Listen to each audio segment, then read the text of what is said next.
waxaad sheegtaa ubad aabbo mooye aan awooba lahayn.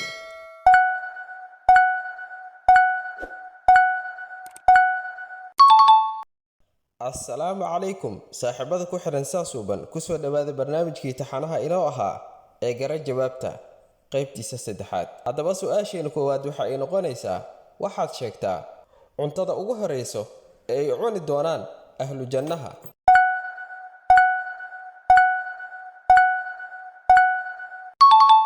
jawaabtu waa beeryaraha xuudka. waxaad sheegtaa cabitaanka ugu horeeya ee ay cabi doonaan ahlu jannaha.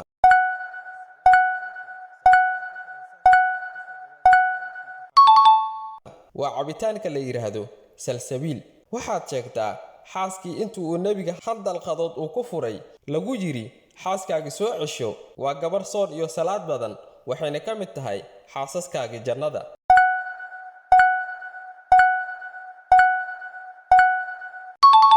waxay ahayd xafsa bint cumar. waxaad sheegtaa ninkii ugu horeeyay ee muslimiinta salaad jimco ah tujiya.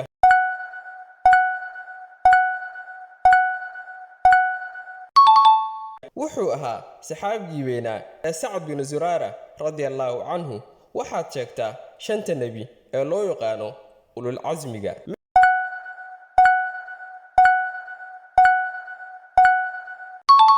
midka koowaad waa nabi nuux calayhi salaam, kan labaadna waa nabi ibraahim calayhi salaam, midka saddexaadna waa nabi muuse calayhi salaam, midka afaraadna waa nabi ciise calayhi salaam, midka ugu dambeeyana waa nabigeena Muhammad calayhi salaatu wasalaam.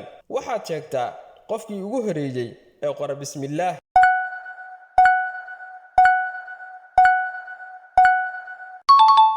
wuxuu ahaa nabi Suleymaan calayhi salaam. waxaad sheegtaa ninkii bilaabay dhismaha masjidka al-aqsa iyo ninkii dhameystiray.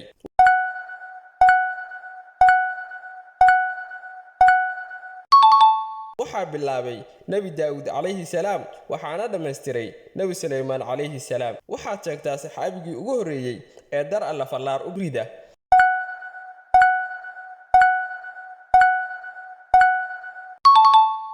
wuxuu ahaa Sacd bin Abi Waqaas radiyallahu anhu. waxaad sheegtaa saxaabigii ee malaa'igtu dhaqday.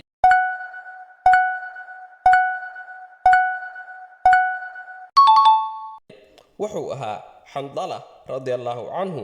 waxaad sheegtaa saxaabigii ugu soo hor islaamay reer Madiina.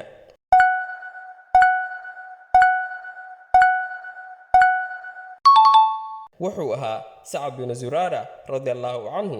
waxaad sheegtaa ubad aabbo mooye aan awooba lahayn.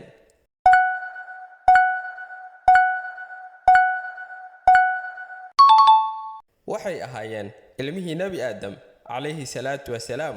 waxaad sheegtaa godkii ay galeen rasuulka calayhi salaatu wasalaam iyo Abubakar radiyallahu anhu markii ay hijroonayeen.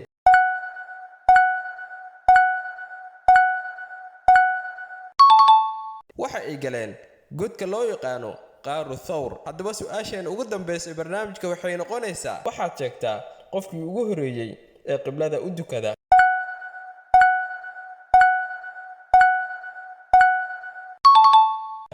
wuxuu ahaa Saciid bin Mucaal radiyallahu anhu. su'aalahiina maanta inta ayay ku dhan yihiin. waxaa noo ballan ah barnaamijka xiga. saaxiib yaal muuqaalka laag inoo saarsiina sheer garay kuna soo biir channelkeena ee subscribe inoo dheh. mahadsanid.